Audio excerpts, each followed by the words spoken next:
by the time he goes to Harvard to study theology, is a curious, open-minded young man. He is ordained in 1829 and becomes a Unitarian pastor in Boston. Now, his position seems secure, but a crisis of faith soon emerges as Emerson becomes acquainted with the new biblical criticisms then coming out, and he begins to doubt the history, the validity of the miracles, of the biblical miracles. Well, his sermons are unusually free of traditional Christian doctrine, and are really intended as a personal exploration of the Spirit. The sermons divest Christianity of all external and historical supports. Sermons like the intuition of the universal moral law and the tests of life's virtuous accomplishments. No longer able to believe in the sacrament of the Lord's Supper, the transubstantiation of the Holy Eucharist is a problem for Emerson. So he's constantly butting heads with his fellow Unitarian clergymen, and he's constantly questioning Christian doctrines.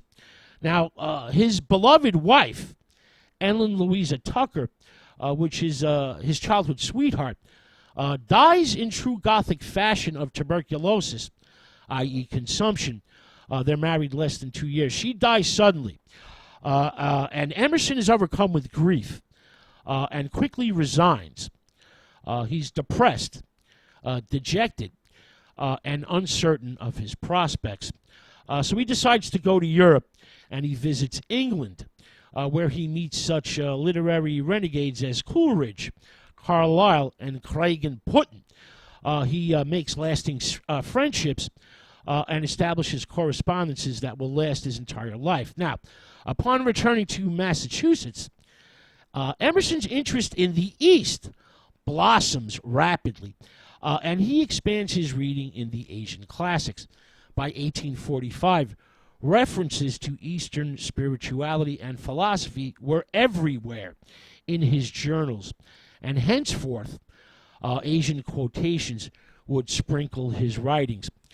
Major poems like Brahma, Hamatreya, and the ethical scriptures, and major essays like The Oversoul, Illusions, and Fate, all showcase Emerson's assimilation of Eastern ideas and spiritual values.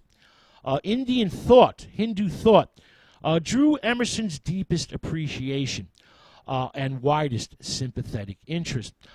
He's an idealist with a profound admiration for the Neoplatonists, and Emerson is naturally drawn to Hindu philosophy, especially the non-dualistic Advaita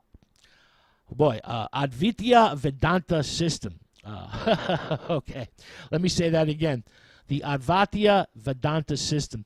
There's a close resemblance to the Hindu concept of Brahman and Emerson's concept of the Oversoul.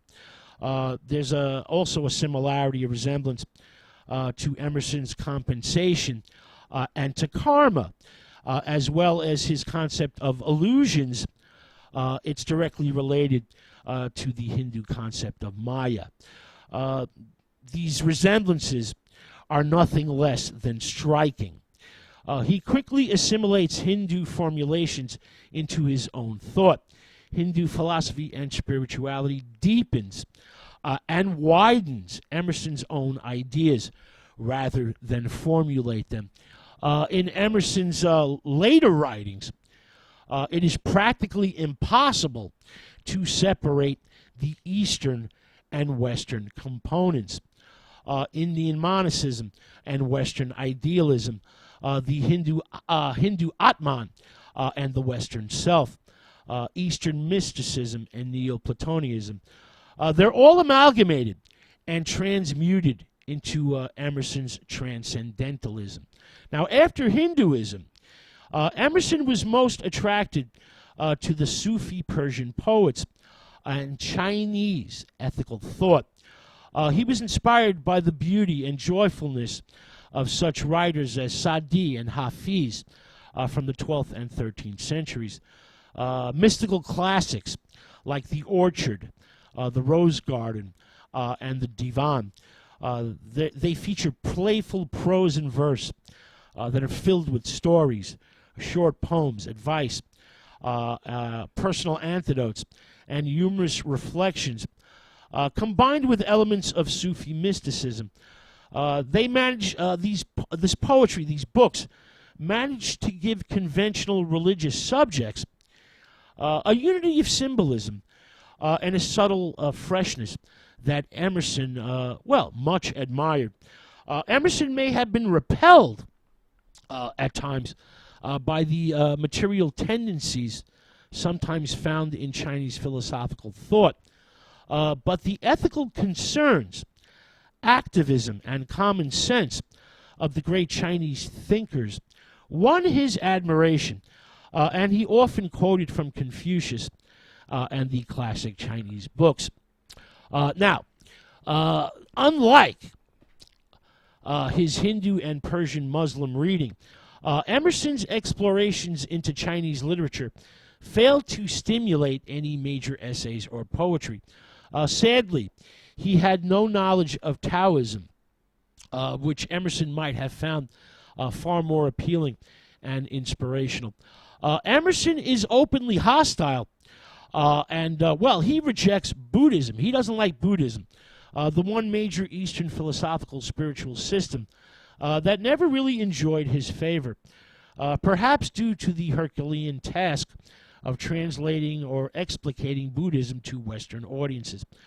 This is a difficult enterprise that was largely carried through in the later decades of the 19th century, really before Emerson's time.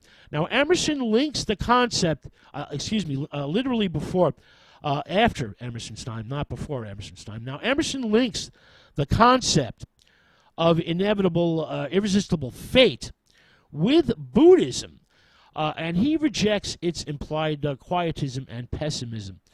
Though he's drawn to mysticism in both Eastern and Western varieties, Emerson was too much of a New England, Massachusetts Yankee to ever look favorably on any form of withdrawal from the world.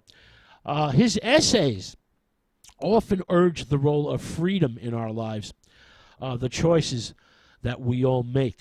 All right, with that thought, we're going to take a musical break.